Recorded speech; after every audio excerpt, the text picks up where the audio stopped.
първи избор за евентуална трета световна титла, но да видим. Все пак авансът му не е толкова голям, 11 точки спрямо Марк Уебър, но ако Фелипе Маса се включи по такъв начин, какъвто го направи през 2006 година, например, 2007-2008 не е изключено Фернандо Алонсо наистина да може да се пребори за шампионската титла. Фелипе Маса обеща, че ще направи всичко възможно, за да може именно този човек, Стефано Доменикали, да се поздрави с спечелването на поне една от двете титли. Ще им бъде много трудно да спечелят титлата при конструкторите на Ферари, но пък за сметка на това все още съществува теоретичен шанс. Грешка на Фелипе Маса при преминаването през двата десни завой 6 и 7, окачествени от Руган Барикело като едни от най-любимите му за всички писти в световния шампионат. Наистина от екипа на Ферари са изключително уверени в подготовката си за предстоящото състезание, но пък ако разгледаме традиционно това, което прави Скудерията по време на първата свободна тренировка, това не е особено изненадващо. Т.е. факта, че те се проявяват сравнително крупно на пистата. В повечето от случаите двамата пилоти на Ферари правят няколко инсталационни обиколки, след което изчакват условията на трасето да се подобрят.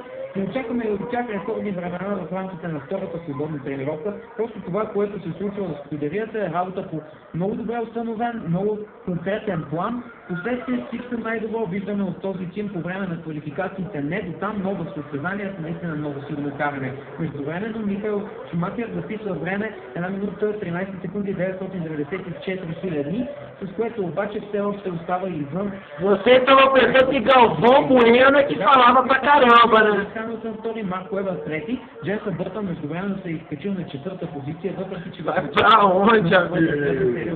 имаше преди. Много е трудно това са ти в ръцете на 7-кратния световен шампион Михаел Шумахер. Предните гуми наистина не са оптимално натоварени с решението на инженерите, работили по създаването на това шаси в екипа на Рос Браун. През 2011 година оптимизма отново е в отбора на Браун и цяло нов инженерен екип създава новата кола, от както ги описа Рос Браун, много амбициозни, млади и мотивирани инженери. Нови ще бъдат и състезателните инженери и на Михаел, и на Нико Росберг през следващия сезон 2011.